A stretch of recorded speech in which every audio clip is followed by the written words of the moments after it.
Okay, let's dive into this, because what we're looking at today is the anatomy of a massive global cyber event.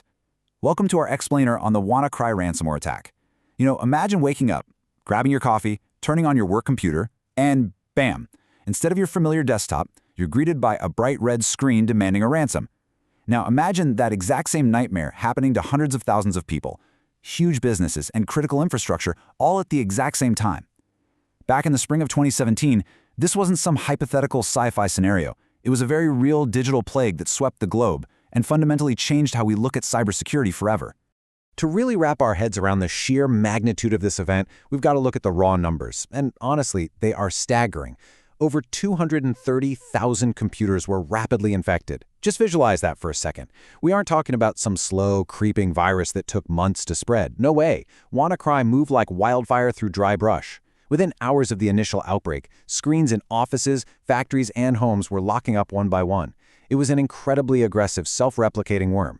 It didn't just sit there waiting for you to click a bad link. It actively hunted for vulnerable machines on the network, locking away precious files and completely paralyzing operations on a massive scale. And the crazy part is, it wasn't confined to just one region or industry. The global reach of this attack was absolutely unprecedented. This infection spread to more than 150 countries almost simultaneously. It literally didn't care about borders, time zones, or languages. From telecommunications companies in Spain, to railway networks in Germany, and logistics giants in South America, to universities in Asia, that grim red ransom screen became a universally recognized symbol practically overnight. It proved that in our hyper-connected world, a vulnerability in one corner of the globe instantly becomes a crisis everywhere else. Naturally, when you have an event of this scale, the financial toll is bound to be devastating. The estimated global losses from WannaCry soared into the billions of dollars. Billions with a B. And it's incredibly important to understand that these billions weren't just the literal ransom payments demanded by the hackers. Actually, relatively few people ended up paying the ransom. The massive financial hemorrhaging, that came from the catastrophic downtime. It was the cost of factories grinding to a complete halt, shipping containers sitting frozen at ports, lost productivity, massive IT emergency responses, and the painstaking, wildly expensive process of rebuilding completely compromised computer networks from scratch. Section 1. The 2017 Digital Plague. But to simply look at the money and the number of infected machines is to kind of miss the true gravity of this event. When critical infrastructure relies entirely on interconnected computers, a cyber attack ceases to be just an IT issue. It becomes a direct, immediate threat to human life and well-being. Nowhere was this human impact more deeply and tragically felt than in the United Kingdom's healthcare system. WannaCry absolutely crippled hospitals across the UK. Doctors and nurses were suddenly entirely locked out of patient records, unable to access medical histories, x-rays, or medication dosages. The chaos was absolute.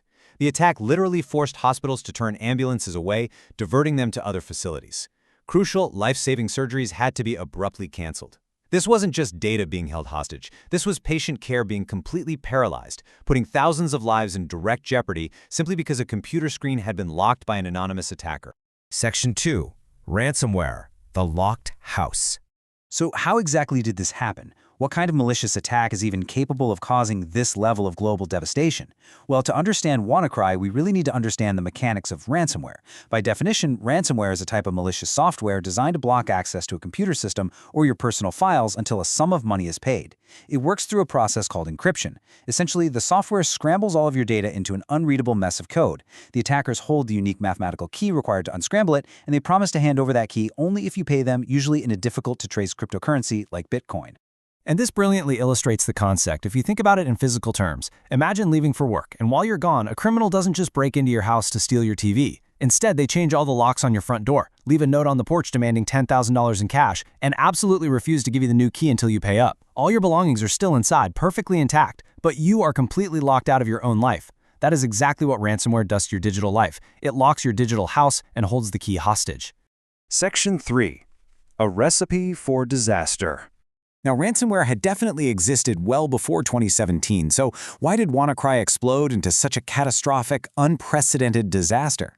It really came down to a dramatic, perfectly timed juxtaposition of highly sophisticated cyber weapons colliding head-on with everyday, incredibly common vulnerabilities. The timeline that set the stage for this is just fascinating. WannaCry didn't start in some teenager's basement. Its core components originated in the secretive world of international espionage. In the past, highly classified, incredibly powerful government cyber weapons were developed for intelligence gathering. But prior to the attack, these weapons were stolen and recklessly leaked to the public internet by a mysterious group of hackers. Suddenly, military-grade cyber capabilities were freely available to literally any criminal with an internet connection, directly setting the stage for the global outbreak we saw in May of 2017. Let's see how this builds into the catastrophe itself. The cyber weapons were sophisticated, for sure, but the vulnerability that allowed them to actually work was tragically mundane. The massive flaw that allowed WannaCry to spread so fast was simply outdated, unpatched software. That's it. The software manufacturer had actually released a security fix months before the attack, closing the exact digital loophole that the leaked weapons relied on. But countless organizations, including those hospitals and major corporations, had just failed to update their systems. They essentially left their digital front doors wide open. The advanced weapons simply walked right in. Section 4. The Accidental Hero. As this virus raged across the world, destroying data and halting surgeries, it felt completely unstoppable. IT departments were frantically yanking physical plugs out of the walls, trying to contain the spread. But then, right as the chaos peaked, there was a sudden, totally unexpected twist. The world was largely saved by an accidental hero. A single young cybersecurity researcher was analyzing the malicious WannaCry code as it was tearing through the internet. Hidden deep within the complex strings of data, he noticed something really strange. The ransomware was constantly trying to connect to a specific unregistered web domain, basically just a nonsense website address. Out of pure curiosity, the researcher spent a few dollars to register that domain himself. Miraculously, that simple action acted as a hidden kill switch. The malware was actually programmed to stop spreading if that website was live. By merely registering a domain name, this accidental hero instantly halted the global spread, saving countless systems from absolute destruction. Section 5. Protecting your digital life. The WannaCry attack is a fascinating, pulse-pounding piece of digital history, but it is also a massive warning sign. We need to move from the historic events of 2017 to empowering you, right now, with the knowledge to protect your own digital life.